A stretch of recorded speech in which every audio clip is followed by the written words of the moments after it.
Una na with regard sa rally, sir, no, siyempre ang gina-implementar sa Bacolod City Police Office through sa guidance niyang atong regional director nga maximum tolerance gikita sa mo sitwasyon. Then gina-guide nato ni ang nag-rally kay na para hindi sa makakusang sa traffic sa dala, no.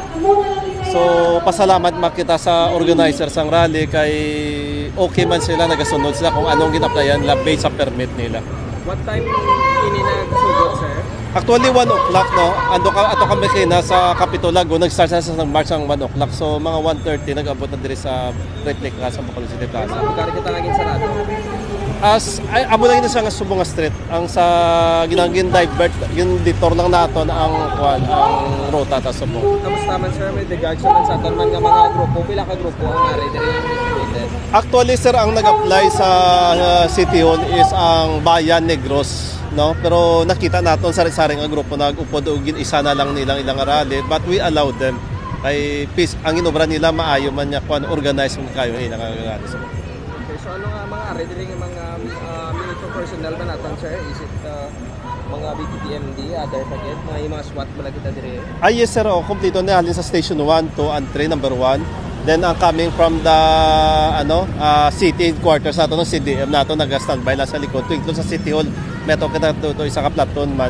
Andre alin sa city headquarters mismo gin-augment nato kita nyo mga officer din sa headquarters. May ara kita din sa traffic enforcement unit, mobile patrol unit kag naton Bacolod City Mobile Force command naton. May mga lugar pa yun besides sa Rizal Plaza o sa may replica, may ara pa yun sa lugar nga ginaramihan, sir? Subong, sir, as much as we are monitoring, amulan ni siya. Pero may isa ka grupo nga to sila sa DA nag-conference dito. Lain naman to sa yung grupo. Ano to sa may ara sila sa letter? Diretso sila sa agrarian, dito sila nakipag-meeting. Daw 17 dito katawo. May deployment man to. Yes, sir, may monitor. Pero taway kaya sa conference room, nakipag-dialogue sa DA.